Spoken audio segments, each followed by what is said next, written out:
on to our keynote speaker.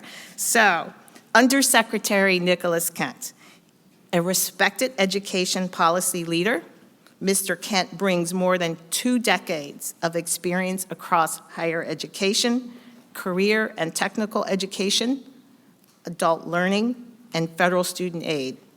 In his current role at education, he oversees post-secondary education, student aid programs, partnering with schools and stakeholders nationwide to expand access, simplify processes, and support student success.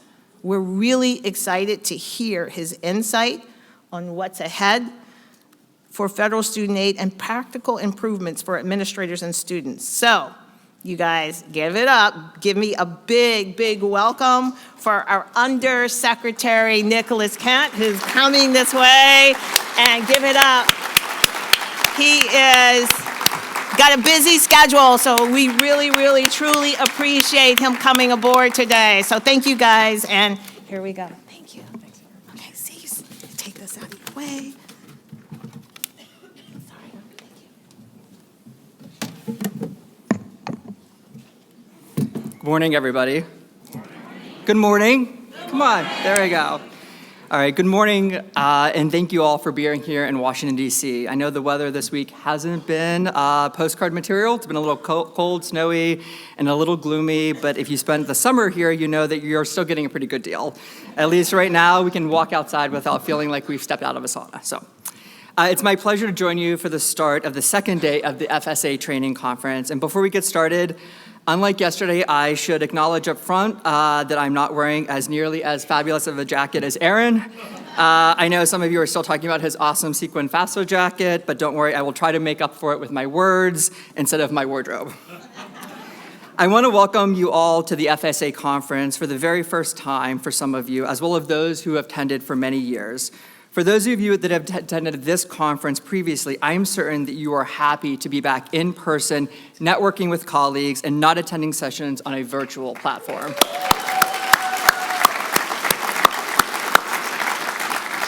There is truly nothing like being around other people that are in the trenches with you and understand what you experience day in and day out, and I am glad that we are back here together.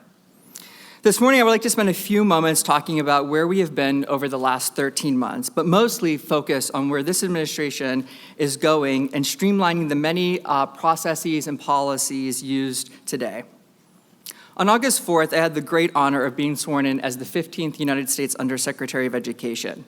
As you know, President Trump has tasked Secretary McMahon and I with a historic mission to restore the greatness of American higher education. For those who don't know me, I want to take a moment to explain my background and how it shapes the work of our team and what we do every day to improve the lives of millions of students. So, like a famous teenager from West Philadelphia once said, this is a story all about how my life got twisted, turned upside down, and I'd like to take a minute and sit right there and tell you how I became the Undersecretary. My educational journey mirrors that of the many students you work with every day. I was born in rural West Virginia and raised by a mother who, like many in our community, never had the opportunity to finish high school, let alone attend college. As a first-generation college student, I took dual enrollment classes while in high school, and later, a Pell Grant made it possible for me to pursue and complete my undergraduate degree at West Virginia Wesleyan College. I went on to earn a graduate degree from the George Washington University, something that I truly never imagined would be possible when starting my educational experience. I distinctly remember going to the financial aid office at both Wesleyan and GW after the sticker shock of what it would cost to complete my degree, and remembering how thankful that I was that there were professionals who could help me navigate the process and make it possible for me to attend. My time as undergraduate at Wesleyan was not without its challenges. Like many of the students you work with today, I had to balance my studies with working to help to pay for my tuition and expenses. During that time, I also experienced the untimely passing of my mother, which made finishing my degree feel uncertain at many moments. But I was fortunate to have people around me who cared and who took the time to help me navigate what often is a complicated and confusing financial aid system. Financial aid professionals like you helped me understand my options, connect with resources, and ultimately stay on the path to graduation. Without that support, my path through college and through life might have looked very different. Many of you know this feeling all too well, and it's those experiences that fuel your passion for the work that you do every single day. I started off my professional career in the accreditation industry over 20 years ago, working alongside institutions that delivered career and technical education to Americans of all backgrounds so that they could attain well-paying jobs and family-sustaining wages. Then, I spent nearly 8 years working for a school system that provided students, many of them first generation, with opportunities to gain the knowledge and the skills needed to improve their lives and their families' futures. It was during this time that I first gained a meaningful understanding of the Title IV federal student aid programs and the many regulations and guidance documents that govern them. I saw firsthand just how complex these programs can be and the level of expertise required to administer them responsibly. That experience also gave me a deep appreciation for the work that financial aid administrators do every day to ensure compliance while helping students and families access the resources that they need to pursue higher education. After that, I served as Chief Policy Officer for a national higher education trade association dedicated to advancing career-focused education and expanding choice. In that role, I spent much of my time advocating at the federal level for policies that reduced unnecessary regulatory burden on institutions. I also was not very shy about calling attention to federal processes and policies that made the jobs of financial aid administrators harder or created additional barriers for students without improving the educational quality or student outcomes. My focus was always on ensuring that federal policy supported, rather than complicated, the work of institutions and the success of the students that they serve. That commitment to common sense, student-centered policy carried forward into my most recent role as Deputy Secretary of Education for the great Commonwealth of Virginia, where we implemented reforms to reduce costs and strengthen accountability at the more than 300 colleges, universities, vocational, and technical post-secondary institutions across the state. Those professional experiences, coupled with my own educational journey, continue to shape how I approach my role today as Undersecretary.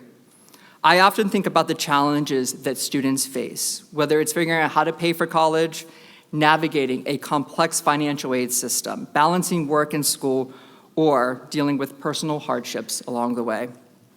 Those realities are not abstract to me. They are deeply personal. Those realities keep me up at night, and they serve as a constant reminder that the policies that we develop and the systems that we oversee must ultimately work for the students and families who rely on them the most.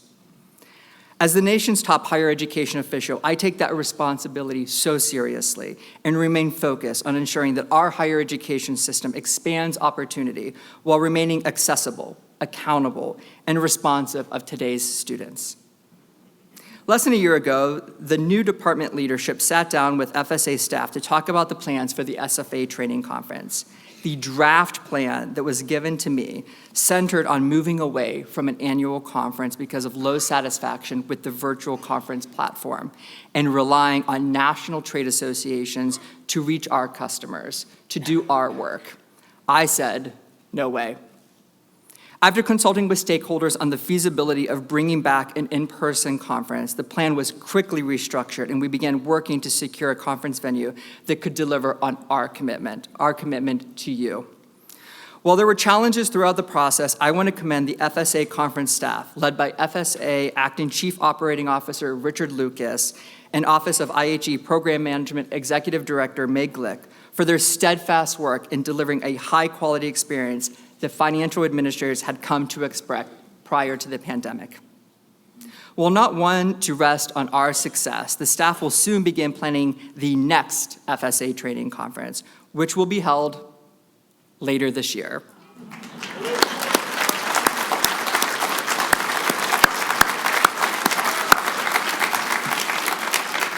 That's right, we're bringing back the conference in early December.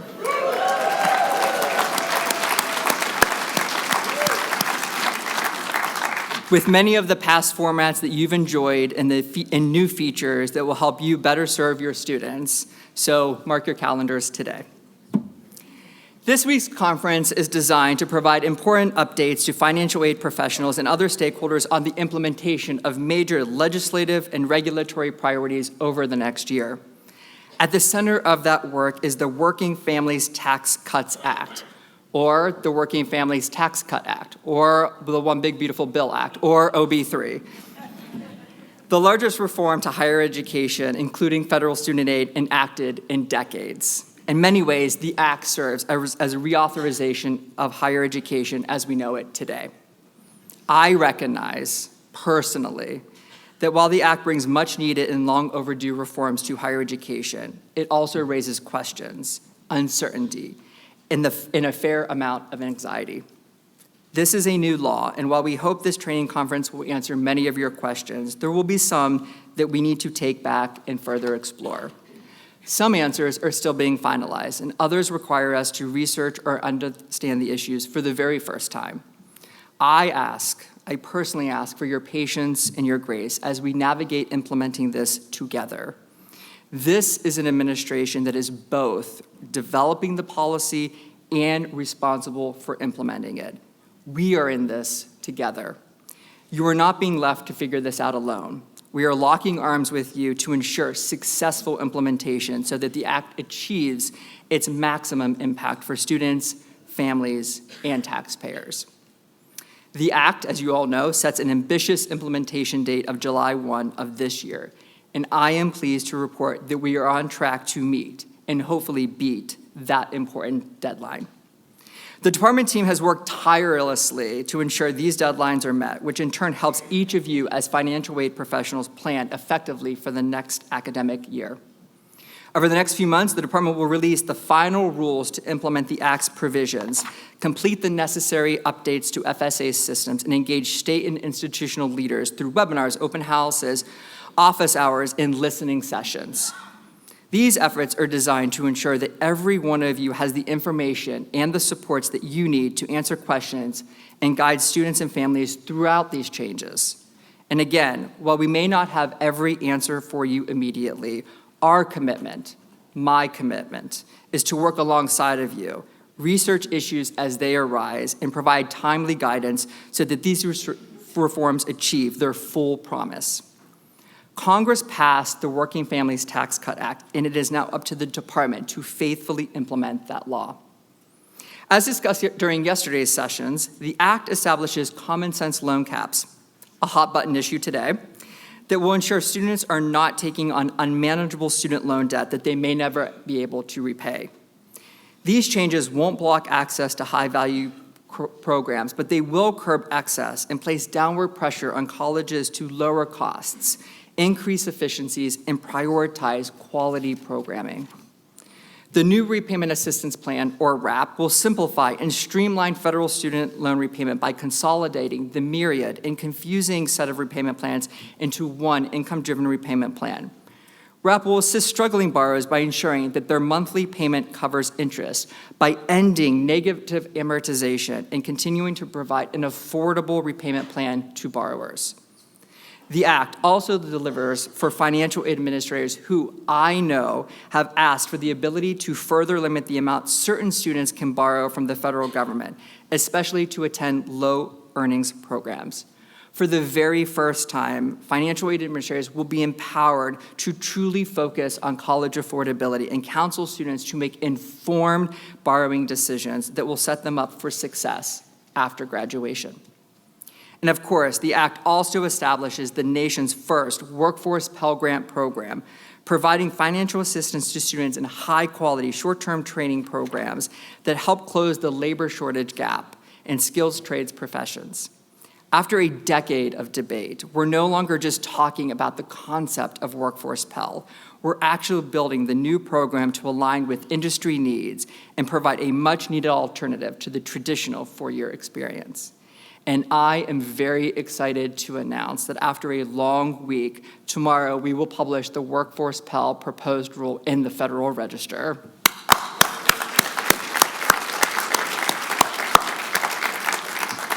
The Office of Postsecondary Education staff and FSA and our OMB colleagues who are here today to talk about the provisions that are among the best in the business. I know because I have spent countless hours with them over the last 8 months.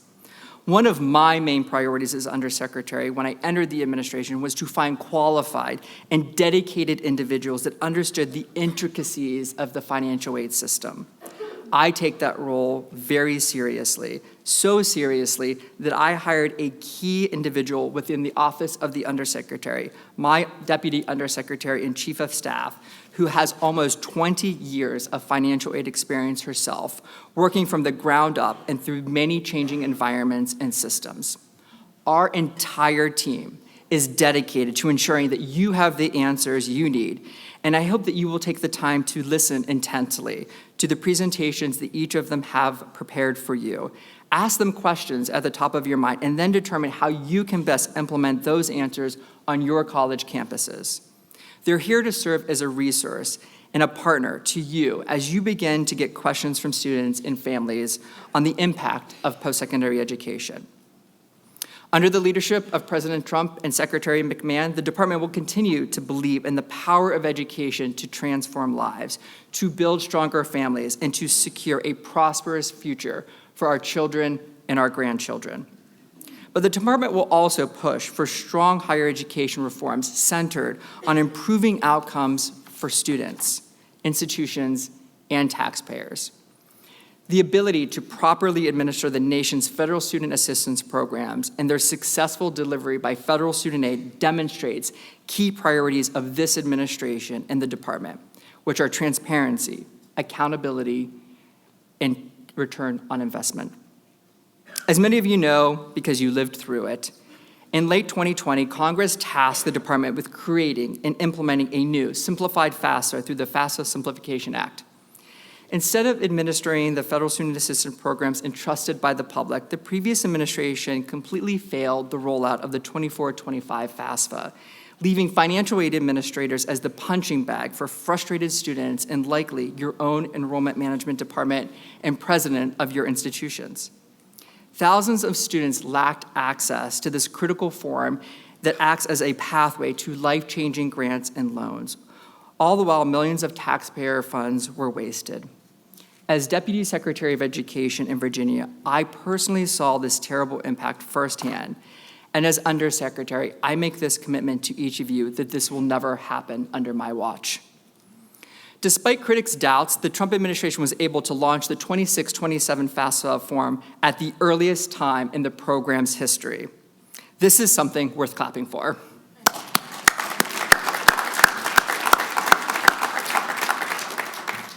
This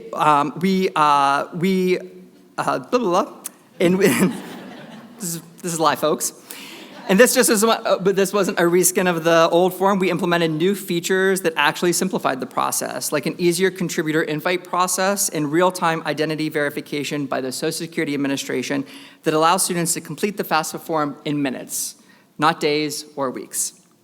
And as of last week, we have seen more than 9 million FAFSAs submitted in process, which is a 150% increase over the previous administration.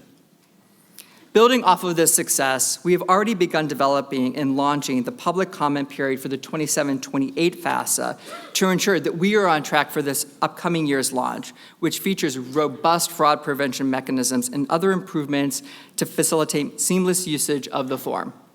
Comments are due in just over a month from now on April 14th, and we invite you and encourage you to provide thoughtful feedback on ways that we can continue to improve the form for students and families. To round out our many FAFSA achievements, we recently instituted an informative earnings indicator, meaning that before a student ever has their financial aid package in front of them, they'll be able to see the average earnings from former students at their institution. The Trump administration firmly believes that all students and families should have the transparency needed to make informed decisions before saddling themselves with hundreds of thousands of dollars in debt, or even if it's just $10,000. Transparency matters. That's why we also moved to expand the mission and the work of FSA's Office of Consumer Education and Ombudsman. Instead of solely focusing on resolving borrower disputes, the new office is dedicated to providing information to students and families on the benefits and the risks of federal student loan borrowing. Given the federal student aid portfolio debt is nearing a staggering $1.7 trillion, and loan defaults and delinquencies remain at record highs, it is imperative that FSA take on a proactive approach to improving financial literacy among students, parents, and borrowers so they are better equipped to responsibly manage their federal student debt. We also need the help of each of you in this room to think creatively about what financial literacy and default prevention looks like at your institution. This has to be a collaborative process. And on the grounds of this administration, there is no one better than you to help your students effectively. Transparency was also behind our announcement that FSA will develop a centralized common manual for servicing and collection practices and policies under the Direct Loan Program. The manual, which many of you have been asking for years, will create federal guidelines and guardrails for vendor operations, ensuring consistent borrower communications, customer service, and enforcement actions.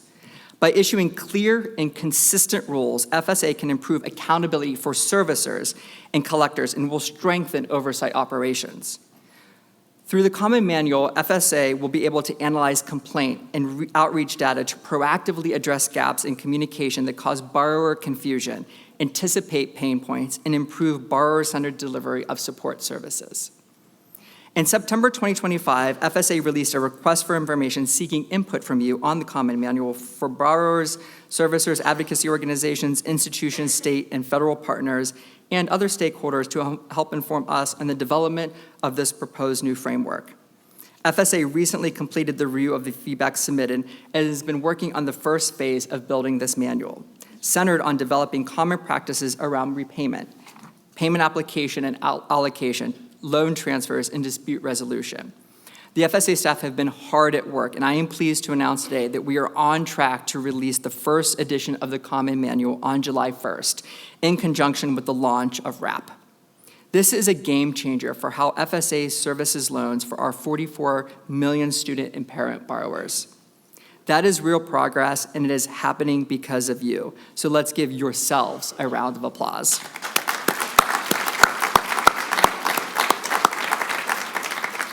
All of this work, the legislation, the FAFSA improvements, and the common manual is important, but to make sure it actually works on the ground for students, families, and institutions, I spent a lot of time not just talking with higher education leaders, but also traveling across the country to see how these programs operate in real life.